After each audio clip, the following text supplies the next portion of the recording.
این جرأت که کردستان عراق میخواهد برای استقلالیت همه‌پرسی انجام دهد از کجا پیدا شد؟ برای پاسخ گرفتن به این سوال ما رهبر بخش منطقوی رادیو آزادی ابو جوادی را دعوت کردیم. خوش آمدید به برنامه. و اصلا بیاید سر اون صحبت کنیم که آیا کردستان عراق با استفاده از فرصت، یعنی با اون وضعی که در منطقه است و همه سرگرم مبارزه با داعش هستند، میخواهد استفاده کند یا اینکه اینجا یگان عامل دیگری وجود دارد؟ خب از ابتدا مبارزه با داعش در صدر کارهای حتی جنبش های مختلف کرد، مهمتر از همه حکومت کردستان عراق بود. اما به نظرم خودشان هم مخفی پنهان نمی کنند که مبارزه برای استقلال کردستان، برای کردهای عراق اقلا بالاتر از همه چیز دیگر است و به نظر می رسد هیچ راه برگشتی از این وجود ندارد برای کردهای عراق، از جمله برای حکومت منطقوی کردستان تحت رهبری آقای بارزانی. بنابراین نه، این چیز جای تعجب نیست. برای حکومت کردستان عراق آقای بارزانی مبارزه با داعش اتفاقاً کمک می کند و کمک کرده است به گرفتن موقع‌های مهم سیاسی از طرف کردها، همچون که در مثال شهر موصول می‌بینیم. شهر موصول که قرار بود که تکلیفش، سرنوشتش بعداً معین شود، با انتخابات جداگانه تمام عراق معین شود، در مبارزه هم حکومت عراق و هم کردها ضد داعش در گرد و اطراف موصول عملاً به دست نیروهای کرد گذشته است و احتمال خیلی کم هست که اینها اون کنترل موصول رو به کسی دیگری بدهند. بنابراین نه، چیز عجایبی نیست. با مبارزه داعش و ضد داعش ضدیتی از نقطه نظر کردها ندارد، بلکه حتی مبارزه ضد داعش برای کردها یک تکمیل کننده مبارزه کردها برای استقلالیت شان هست. آقای جوادی، ببینید کشورهای همسایه مثل ترکیه و ایران و دیگر دولت‌ها مخالفی همه‌پرسی هستند و خود حکومت عراق هم هشدار داد که در صورت بروز خشونت از نیروهای نظامی استفاده خواهد کرد، ولی کردستان عراق میگوید که همه‌پرسی برگزار می‌شود. باور آنها و تکیه آنها به سر کی است یا چی است از نگاه شما؟ خب ببینید، منطقی که مطرح می کنند کردهای عراق این است که هر ملتی حق دارد سرنوشت خودش تعیین کند. در پرینسیپ درست است. منتها شرایط فرق میکنه، در هر کشوری فرق میکنه. همین کشور چخیا که ما در آن زندگی میکنیم از اسلواکیا جدا شد با راه مسالمت آمیز، با رفرندوم در تمام کشور. چکسلواکیا قبلا بود با راه مسالمت آمیز، بدون دشمنی، بدون خونریزی، بدون اینکه در جنگ داخلی باشن با داعش و غیره و غیره. این یک راه دیگر است. منتها در کشورهای شرقی و عقب مانده اصولا رفرندوم اینها چیزی هست بیشتر دکوراتیو بیشتر. بنابراین در کشورهایی مثلا سومالیه شده است، اندونزیا شده است و غیره و غیره، در پاکستان بعضی تو کوشش ها هستن و اینها تنش ها و رفتارهای قومی، مذهبی، زبانی هستند. بحث کردستان حدوداً 100 سال 200 سال عقب می رود. من خاطرات یک کنسول روس از 1880 در ایران و ترکیه رو می خواندم. همون وقت یک شیخ کرد از فعلا کردستان عراق که اون وقت ترکیه بود، ترکیه عثمانی بود، قیام میکنه، میخواهد تمام کردهای عراق و ایران و ترکیه رو متحد کند در یک پادشاهی کردستان.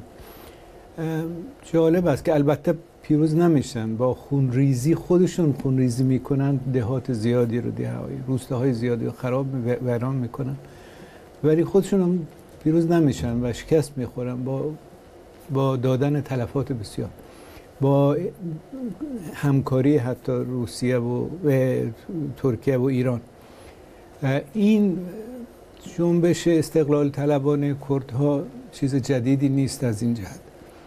منتها واقعیت کارم این است که در نسبت کردها هم در عراق هم در ترکیه هم در ایران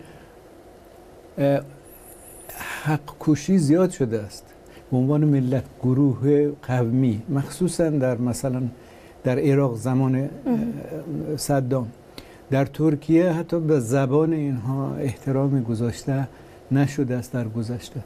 بنابراین یعنی یک مقدار حرف اونها رو می شود فهمید. به نظر من در روز 25 روز یکشنبه که رفراندوم خواهد شد، احتمال بزرگ خواهد شد، حتی اگر تبریک خود آقای بارزانی گفته است که اگر حکومت عراق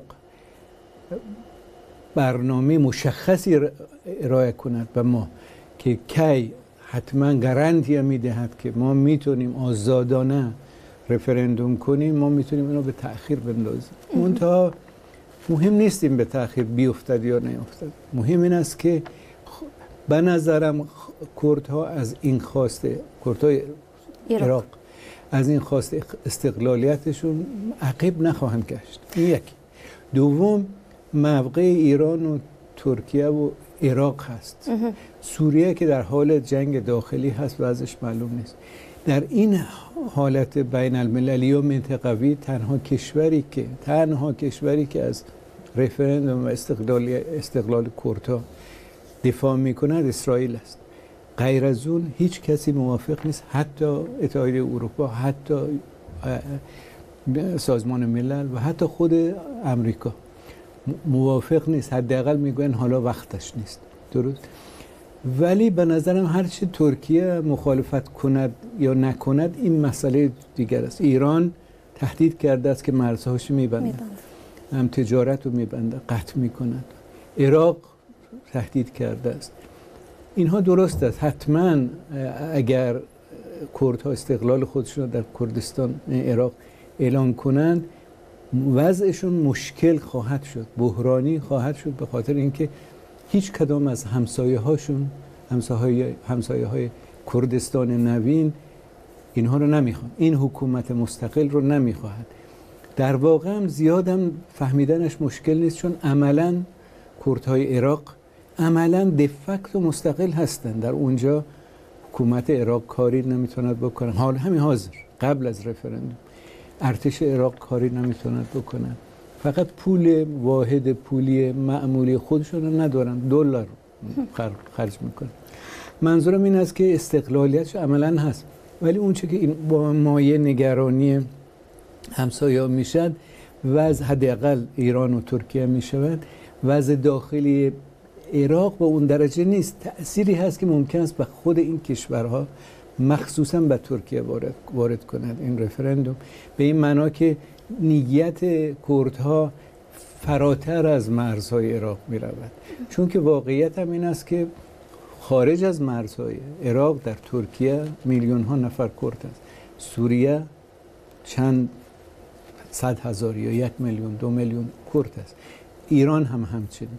به نظر می رسد که شکی نیست که حداقل کسی شک نمی کند جز شاید خود آقای بارزانی که اگر کردهای عراق استقلالیت خودشون اعلان بکنند، در اون صورت احتمال قوی این است که در ترکیه، در ایران هم جریان‌های سپاراتیستی و تجزیه طلبی تقویت خواهند شد، کردی تقویت خواهد شد و بنابراین این کشورها طبیعتاً نمیتونن ساکت بنشینن. از یک طرف می شود فهمید که حق کوشی های قومی و مذهبی و غیره، مثلا در ایران سنی نسبت به سنی ها زیاد هست، ولی از طرف دیگر نمی شود فهمید که در این شرایط شما یک کشوری تولید کنید، وجود بیارید، استقلالیتش رو اعلان بکنید که در مخالفت و در حالت حداقل جنگ هم نباشد بحران با تمام کشورهای همسایه خودش است.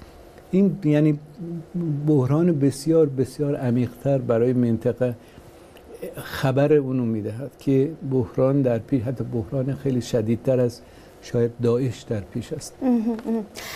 شما کمی این موضوع رو شدید و برصد می‌خواستیم کمتر واضح‌تر به این سوال نظر کنیم و اگر کمی آینده رو ببینیم و فرض کردیم همه‌پرسی برگزار شد و کردستان عراق استقلالیت رو به دست آورد، آیندهش چی می‌شود؟ وابسته حکومت عراق میموند یا به هر صورت در خریطه باز یک کشوری پیدا می‌شود که واقعا هم مستقل است؟ گمان من نمیشد اینو گفت، واقعا نمیشود و واقعا هم کسی جواب دقیق ندارد. اون چیزی که روشن است این است که یک، این رفرندوم بشود یا نشود خواست مردم کرد شمال عراق بی برگشته به نظر میرسد. دو، اگر رفرندوم بشود و استقلالیت کردستان عراق که بیان هم هست، د فکتو هست اما د جوری نیست، اگر د جوری خودشون رو اینها حکومت خودشون اعلان بکنن، استقلال خودشون رو اعلان بکنن با کشورهای عراق از یک طرف، با کشورهای ایران و ترکیه از طرف دیگر، با هر سه کشور وارد اختلافات خیلی شدید خواهند شد و این میتوند باعث جنگ های محلی منطقوی بشود بین این کشورها و کردهای عراق و کردهایی که احتمالاً در ایران و یا در ترکیه میخواهند نوعی و طرف کردهای عراق و سوریه بروند و با هم دیگر یک کشور مستقل به وجود بیارند. این خطر وجود دارد.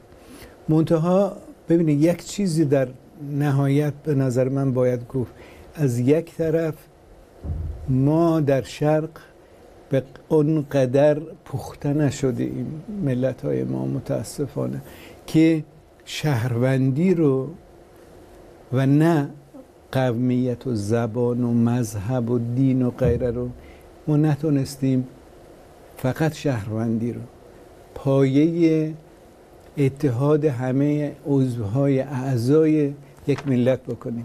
مثلا در تاجیکستان شما مثلا ازبک تبارا رو دارید، بدخشانی ها رو دارید، خود تاجیک ها رو دارید.